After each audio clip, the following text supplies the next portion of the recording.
สาวบัวพันธุ์เด้อ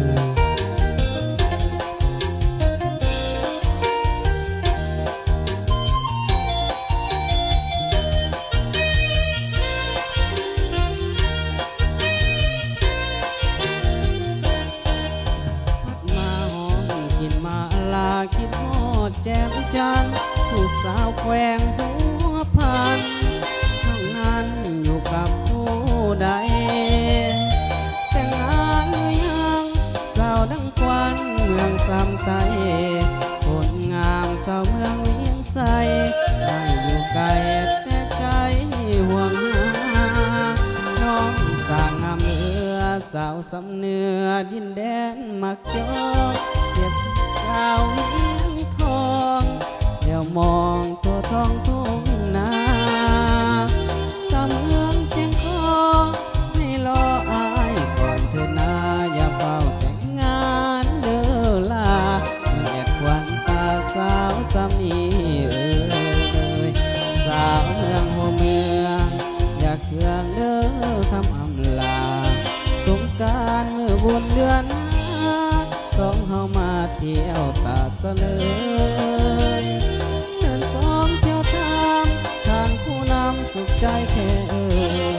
แดดผู้สูงมีลมพัดเสยส่งคำเอ่ยแค่น้อหัวพานยามอ้ายจากลาของฝากมามักจองมักขายนอไหลนอแกงแซ่บลายของกินอายดังแก้มควานตาเคยต้องห่วงกันมา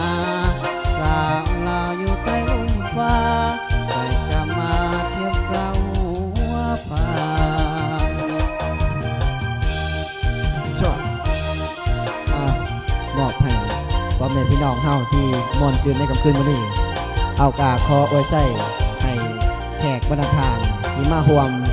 มวนซื่นในค่ำคืนวันนี้เด้อจากใจของทีมงาน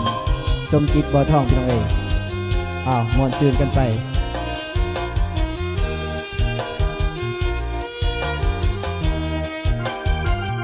สาวเมืองอย่าเครื่องเด้อคำลาสงกรานต์เมื่อบุญเดือนสองเฮามาเที่ยวตาเสลยเดินสองเที่ยวทางทานผู้นำสุขใจแท้แดนผู้สูงมีลมพัดเส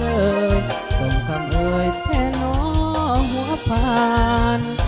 ยามอ้ายจากลาของฝากมามักจองมักขายนอไหลนอแกงแซ่บลายหอมกินอายดังแก้มควานตานอล้านนอคมเคยต้องร่วมกินกันมา